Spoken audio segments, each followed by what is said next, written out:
네, 안녕하세요. 백설 읽어준 남자 킬리만입니다. 오늘은 비트코인이 화폐인지 아니면 돈인지, 그것도 아니면 튤립 파동과 같은 스캠인지, 그것에 대해서 개인적인 생각을 말씀드리도록 하겠습니다. 아마 제 의견에 동의하시는 분도 계시겠지만은 무슨 귀신 씨나라 까먹는 소리 하느냐, 이렇게 생각하시는 분도 분명히 계실 겁니다. 자, 이렇게 의견이 다른 것은 당연합니다. 저와 생각이 다르신 분들은 댓글을 통해서 의견 남겨주시면 감사드리겠습니다. 자, 먼저 화폐는 무엇이고 돈은 무엇인지 다시 구분을 해 보도록 하겠습니다. 제가 세탁소에 가서 옷을 맡기고 보관증을 받아왔습니다. 그러면 가치는 옷에 있습니까? 보관증에 있습니까? 보관증에 있다고 생각하시는 분들도 계실 수 있는데, 예를 들어서 갑자기 세탁소에 불이 나거나 아니면은 깜빡하고 한 달 후에 찾아갔는데 세탁소가 없어져 버렸습니다. 그러면 다른 세탁소에 가서 보관증을 주고 제 양복을 찾아올 수 있나요? 아니면 보관증을 다른 곳에 팔아서 옷을 한 벌 살 수 있나요? 보관증은 그냥 보관증일 뿐입니다. 절대 옷의 가치를 가질 수가 없습니다. 자, 조금만 더 비싼 것으로 예를 들어 보겠습니다. 벤치에 있는 지바겐을 타고 호텔을 가서 발렛을 맡기고 확인증을 받았습니다. 그러면 가치는 지바겐에 있나요? 아니면 이 확인증에 있나요? 워낙에 큰 호텔이기 때문에 동문에 제출을 해도 되고 서문에 이 확인증을 제출해도 제 차를 가져다 주는 확인증입니다. 자, 여러 곳에서 통용되는 발렛 확인증이라고 해서 이 확인증의 가치가 있을까요? 확인증은 여전히 확인증일 뿐이고 가치는 지바겐에 있는 겁니다. 동의하시죠? 자, 이번에는 금으로 예를 들어보겠습니다. 금을 가지고서 제가 세공업자에게 가서 보관을 하고 보관증을 하나 받아왔습니다. 그러면은 가치는 금에 있습니까? 이 보관증에 있습니까? 당연히 금에 있겠죠. 보관증은 그냥 종이일 뿐입니다. 동의하시죠? 자, 세월이 흘러서 프린팅 기술이 좋아지기 시작을 했습니다. 그래서 보관증을 조금 더 이쁘게 만들기 시작한 거죠. 자, 보관증을 조금 더 이쁘게 만들었습니다. 그러면 가치는 어디 있죠? 여전히 금에 있겠죠. 이것은 종이니까. 자, 프린팅 실력이 조금 더 좋아졌습니다. 더군다나 여기 금하고 교환이 된다고 표시까지 해줬습니다. 더군다나 이 종이 재질도 너무나 좋아졌습니다. 그러면 가치가 이 종이에 있나요? 확인증에 있나요? 여전히 금에 있습니다. 자, 프린팅 기술이 더 좋아졌습니다. 자, 이제는 보관증은 진짜 최신 기술을 사용해서 정말로 이쁘게 만들었습니다. 우리는 이것을 불태환 화폐라고 부릅니다. 신용 화폐입니다. 화폐가 정말로 이뻐졌으니까 그 가치가 금에 있는 게 아니라 달러에 있는 건가요? 더군다나 이 달러는 어디에서나, 전 세계 어디에서나 사용할 수 있으니까 이제는 금하고 동일한 가치를 저장할 수 있는 것인가요? 아니죠. 여전히 가치는 금에 존재하는 겁니다. 더군다나 이 이쁜 종이 보관증은 금하고 바꾸어 주지도 않습니다. 자, 보관증은 그냥 서로에 대한 믿음과 신뢰일 뿐입니다. 어떠한 상황이 왔을 때 깨져 버릴 수도 있다는 겁니다. 자, 그래서 가치를 저장할 수 있는 것을 돈이라고 부르고, 그 돈의 보관증 역할을 해주는 게 바로 화폐라고 이야기를 하는 겁니다. 우리가 일상 속에서 돈하고 화폐를 같은 용어로 사용을 하고 있지만은 투자자 입장에서는 돈과 화폐의 차이에 대해서 명확히 구분을 하셨으면 좋을 것 같아요. 그러면 화폐가 가치가 없는 겁니까? 그렇지는 않습니다. 어디에서나 가치 있는 것과 바꿀 수 있는 상황에서는 분명 가치가 있다고 생각을 합니다. 단지 미래에도 그 가치를 유지할 수 있느냐가 문제입니다. 일상적으로 화폐는 30년에서 40년의 사이클을 가지고 소멸을 합니다. 그리고 다시 태어나죠. 1971년에 불태환 화폐가 나왔습니다. 즉 신용화폐 시스템이 나왔습니다. 이번에는 무려 49년째를 유지하고 있어요. 단지 미래에도 그 가치를 유지할 수 있느냐가 문제입니다. 화폐는 수량의 제한 없이 계속해서 찍어낼 수 있고 찍어내야 합니다. 그런데 그 가치를 유지할 수 있을까요? 현재의 화폐 제도와 금융 시스템 안에서 화폐를 계속 찍어내지 않으면 누군가는 파산을 해야 하기 때문에 계속 찍어내는 것은 당연하지만은 가치 있는 것에 연동되지 않은 신용화폐 시스템은 언젠가는 무너지게 되어 있습니다. 단지 시간이 문제인 거죠. 다시 말씀드려서 지금 현재 믿음과 신뢰에 의하여 가치가 있을지 모르겠지만은 수백 년, 수천 년 동안 그 가치를 유지할 수는 없을 것입니다. 그렇기 때문에 가치의 저장 수단이 될 수는 없다는 이야기입니다. 자, 화폐와 돈의 차이를 조금 더 자세히 설명을 해 보도록 하겠습니다. 일단 돈의 숨겨진 비밀 마이크 멜로니의 기준을 이용해서 이야기를 해 보고자 합니다. 자, 마이크 멜로니는 화폐와 돈의 차이를 이렇게 정의를 했습니다. 먼저 화폐, 즉 달러가 가지고 있는 기능에 대해서 이야기를 해보도록 하겠습니다. 교환의 매체가 되어야 합니다. 물물 교환 시대에 소 한 마리하고 생선 한 마리를 같은 가치로 바꿀 수 없었기 때문에 화폐가 중간에서 교환의 매체를 해줄 수 있었던 거고요. 그리고 획의 단위가 되어야 됩니다. 즉 숫자의 역할을 해줘야 됩니다. 1달러, 10달러, 20달러. 그리고 휴대성이 있어야 되고요. 편안하게 주머니에 넣고 다닐 수 있어야 됩니다. 석유가 화폐가 되지 못한 이유가 바로 이 휴대성이 없기 때문에 그렇고요. 내구성이 있어야 됩니다. 동전 같은 경우는 몇백 년 사용할 수도 있고 지폐는 5년에서 10년 정도 사용할 수 있으니까 내구성이 있다고 봐야 되겠죠. 한두 달 정도 사용하고 소멸되는 존재는 분명히 아닙니다. 그리고 분할성이 있어야 됩니다. 100달러짜리를 우리는 10달러짜리 그리고 1달러짜리로 거슬러 받을 수가 있기 때문에 이것은 분할성이 있는 겁니다. 그리고 대체성이 있어야 됩니다. 미국에서 사용하는 1달러나 한국에서 사용하는 1달러나 동일한 가치가 있는 것이냐, 이것에 관한 이야기입니다. 그리고 돈이라는 것은 화폐가 가지고 있는 이 모든 기능에다가 추가적으로 가치를 저장할 수 있는 기능을 포함해야 합니다. 가치의 저장이라는 의미는 지금도 가치가 있고 100년 후에도 가치가 있어야 한다는 의미입니다. 5000년 전에 가치가 있던 금은 지금도 가치가 있습니다. 그렇기 때문에 지난 5000년의 역사를 통해서 금이라는 것은 가치의 저장 수단이라고 이야기를 할 수 있는 것이고요. 하지만 달러는 아니죠. 달러는 1944년에 브렌튼 우주 체제에서 금 1온수당 35달러의 고정 환율을 가진 금 태환화폐였고 1971년 닉슨 대통령 때 불태환화폐가 되면서 신형화폐로 바뀌었습니다. 한때는 금의 보관증이라는 믿음도 있었지만 이제는 그것도 사라진 상태입니다. 그리고 현재의 믿음도 계속 늘어나는 화폐의 양 때문에 언젠가는 사라질 것입니다. 그러면 금은 어떤 이유 때문에 가치를 저장할 수 있을까요? 수량이 제한되어 있기 때문일 것입니다. 화폐처럼 무제한으로 찍어낼 수 있는 존재가 아니니까요. 그리고 수량이 제한된 상태에서 소유하려고 하는 사람이 많아질수록 그 가치는 계속해서 올라갑니다.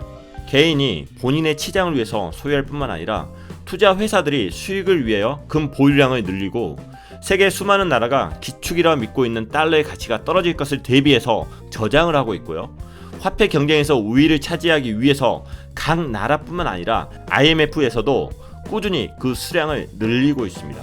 그리고 이 금이라는 것은 분명히 화폐의 기능을 모두 하고 있습니다. 금화를 통해서 교환의 매체가 됐었고요. 그리고 회계의 단위가 되었었고요. 1g, 2g 이런 형태로 회계의 단위가 되었습니다. 숫자화 되어 있고요. 그리고 금화를 가지고 다닐 수 있기 때문에 휴대성이 존재하고요. 그리고 5000년의 역사 동안 그 내구성이 보장이 되어 있죠. 5000년 전에 있던 금 자체가 부식되지 않고 지금도 그대로 존재합니다. 그리고 분할성이 가능하죠. 금을 쪼갤 수도 있고 다시 녹여서 합칠 수도 있습니다. 그리고 대체성이 있습니다.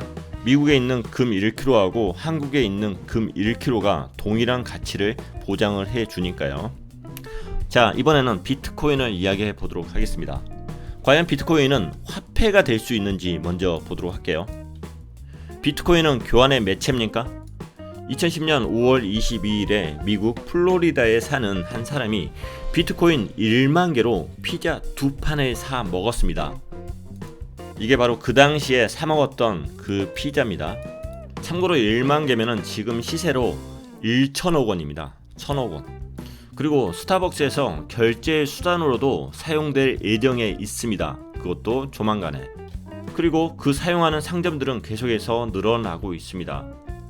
더군다나 비트코인은 알트코인들을 언제든지 살 수가 있고요. 언제든지 피아트머니, 우리가 아는 화폐로 바꿀 수도 있습니다. 즉 교환의 매체가 되고 있습니다. 자, 그리고 회계의 단위입니까? 자, 비트는 소수점 8개까지 사용을 할 수가 있습니다. 즉 1사토시는 0.1원까지 회계 처리를 할 수가 있습니다. 회계 단위로서 사용이 가능하죠. 자, 그리고 휴대성이 편안한가요? 비트코인은 하드 월렛으로 가지고 다닐 수가 있고요. 항상 가지고 다니는 핸드폰에 전자지갑을 깔아서 송금을 할 수도 있습니다. 심지어 인터넷이 되는 곳이라면 거래소나 웹상에 있는 지갑을 이용할 수도 있습니다. 휴대하기 편안하다는 이야기입니다. 자, 내구성이 있습니까? 10년 전에 채굴한 비트코인이 공기에 노출되어서 썩어서 알트코인이 되어버렸나요? 아니죠. 100년이든 1000년이든 존재하는 게 바로 비트코인입니다. 물론 51% 공격에 의해서 비트코인의 내구성에 문제가 될 수도 있습니다. 하지만 그럴 가능성은 거의 없다는 게 블록체인을 공부한 사람들의 입장이고요. 자, 비트코인은 분할성이 있나요? 아까 회계 단위에서 말씀드렸듯이 디지털화 되어 있기 때문에 금보다 훨씬 쪼개기도 쉽고 합치기도 쉽습니다. 2비트를 1비트 2개로도 분할할 수 있고 다시 2비트가 될 수도 있다는 당연한 이야기입니다. 자, 비트코인은 대체성이 있습니까? 지금 제가 가지고 있는 1비트나 미국에 있는 1비트나 동일한 가치가 있기 때문에 대체성도 있는 겁니다. 그러면 비트코인은 화폐로서의 모든 기능을 포함을 하고 있습니다. 그래서 디지털 커런시라고 이야기를 하는 거죠. 자, 그러면 이번에는 비트코인이 돈의 역할을 할 수 있는지 이것을 한번 생각을 해보도록 하겠습니다. 바로 가치를 저장할 수 있느냐는 겁니다. 자, 여러분은 어떻게 생각하십니까? 한번 대답을 해보세요. 비트코인은 가치를 저장하는 수단이 될 수 있다. yes, 우와, no. 대답하셨습니까? 저의 대답은 죄송하지만 이렇습니다. 알 수가 없다. 이 질문의 대답은 5000년 미래에 살고 있는 누군가가 타임머신을 타고 와서 답변을 해줘야지만이 알 수 있는 거라고 생각을 합니다. 지난 11년 동안 가치가 저장되었다고 해서 미래에도 가치를 저장할 수 있을까요? 그건 모르는 거예요. 미래는 어느 누구도 알 수가 없습니다. 그렇다고 하면은 비트코인 광풍은 17세기에 있는 네덜란드 튤립 파동과 무엇이 다릅니까? 그 이야기를 해보도록 하겠습니다. 튤립 파동은 역사상 기록된 최초의 투기로 인한 거품으로 기록이 되어 있습니다. 자, 투기자들이 튤립의 인기에 주목한 것은 1634년 무렵이라고 하고요. 1630년 중반 정도 해서 이 튤립 한 뿌리의 가격은 87,000 유로 정도 갔다고 합니다. 무려 1억 2천만 원까지 치솟은 것입니다. 그리고 지금 보고 계신 이 튤립이 가장 비싸게 거래됐던 튤립의 종류라고 하고요. 그리고 1637년 2월 3일에 가서 튤립의 거래가가 갑자기 폭락을 했습니다. 1634년에서 1637년까지 대략 3년에서 4년 정도 투기라는 수단으로 사용되면서 가격이 어마어마하게 올랐었죠. 그리고 비트코인이 이러지 말라는 법도 없을 것입니다. 그러면 도대체 튤립하고 비트코인의 차이는 어떤 게 있을까요? 저는 이렇게 생각을 합니다. 튤립은 돈의 성질을 가지고 있지가 않습니다. 가치를 저장한다고 해서 모두 돈이 될 수 있는 것이 아닙니다. 돈이 가지고 있어야 할 모든 기능을 갖추고 있어야지만이 돈이 되는 겁니다. 튤립은 그냥 상품일 뿐인 거죠. 자, 한번 보도록 할게요. 자, 튤립이 교환의 매체였습니까? 시장 가서 튤립으로 물건을 사고 팔았나요? 아니죠. 튤립을 사기 위해서 화폐들이 거래가 되었던 거지 물건을 사고 팔기 위해서 튤립이 이용됐던 게 아닙니다. 튤립이 회계의 단위입니까? 교환의 매체가 아니기 때문에 회계의 단위가 아예 의미가 없습니다. 튤립이 휴대가 편합니까? 온실 속의 화초 아닌가요? 주머니에 넣고 다닐 수가 없습니다. 튤립이 내구성이 있습니까? 튤립은 기껏해야 몇 년밖에 살지 못합니다. 금이나 비트코인처럼 수천 년의 역사를 견딜 수가 없습니다. 튤립이 분할성이 있습니까? 이파리 하나 뜯어서 분할했다가 다시 붙일 수가 있습니까? 그냥 가치가 사라지는 거죠. 튤립이 대체가 가능합니까? 튤립 파동은 네덜란드에서만 있었습니다. 네덜란드에서 이 튤립 한 뿌리가 1억 2천만 원에 거래가 되었는데 한국에서 이것을 1억 2천에 살 사람은 없는 거죠. 즉 대체성도 없다는 이야기입니다. 자, 이러한 이유들 때문에 튤립이 돈이 되기 이전에 화폐가 될 수가 없습니다. 더군다나 진정한 가치를 저장할 수 있는 돈도 될 수가 없는 거고요. 튤립은 돈이 아니라 상품입니다. 상품. 더군다나 투기에 이용되었던 상품인 거죠. 진짜 돈이 가지고 있는 모든 특징을 가지고 있어야지만이 시대가 바뀌고 화폐가 바뀌어도 돈으로 진짜 가치가 저장된다고 할 수 있는 것입니다. 비트코인은 분명 튤립 파동하고 틀립니다. 비트코인은 화폐의 특징을 모두 가지고 있고 추가로 돈의 특징인 가치의 저장 수단으로서 현재까지는 사용되어지고 있습니다. 더군다나 비트코인은 금처럼 수량이 21,000개로 제한되어 있습니다. 그리고 투자를 위해서 개인들이 모으기 시작하고 있고요. 블록체인 개발자뿐만 아니라 이제는 전문적인 채굴 풀들이 비트코인을 채굴을 하고 있습니다. 그리고 뉴욕 증권거래소와 같은 기존 금융시장에서는 선물시장의 실물 인수도 방식을 위해서 비트코인을 모으고 있고요. 그리고 수많은 커스터디 서비스 업체들이 기존의 금 세공업자처럼 비트코인의 자산을 보관해 주고 있습니다. 한국에서는 국민은행이 시작을 하기로 했고요. 그리고 언론 보도에 의하면은 한국에 있는 은행들이 빗썸보다 더 많은 암호화폐를 소유하고 있다고 합니다. 많은 사람들이 인정하지 않고 사실은 알지 못하고 있지만 현재 비트코인은 가치를 저장하는 수단으로 역할을 해내고 있습니다. 5,000년 후의 미래는 어찌 될까요? 아까도 말씀드렸듯이 그것은 알 수가 없습니다. 우리들 중에 어느 누구도 5,000년 미래에서 타임머신을 타고 온 사람은 아무도 없으니까요.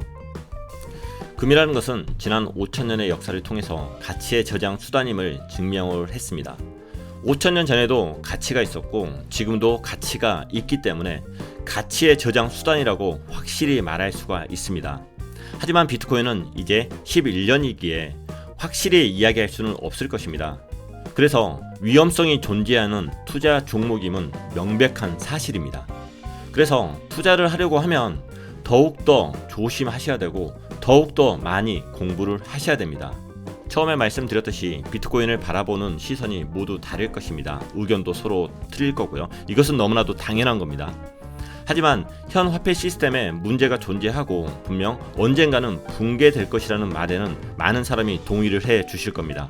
우리가 살아있는 시간 속에서 이런 일이 일어날지 아니면 우리의 후세들이 겪을 일일지 그거에 대해서도 확답을 드릴 수는 없습니다. 하지만 지난 역사 속에 화폐의 사이클을 보았을 때 이런 일이 아주 멀리 있는 일은 아닌 것 같습니다. 우리는 평생 돈의 노예로 살아가면서 진짜 가치인 시간과 자유를 뺏기고 있습니다. 잠시만이라도 돈이 무엇인지 생각하고 공부하면서 우리의 시간과 자유를 다시 찾아왔으면 합니다. 여러분 모두가 위기를 기회로 잘 활용하시기를 바라면서 오늘 방송 마무리하도록 하겠습니다. 감사합니다.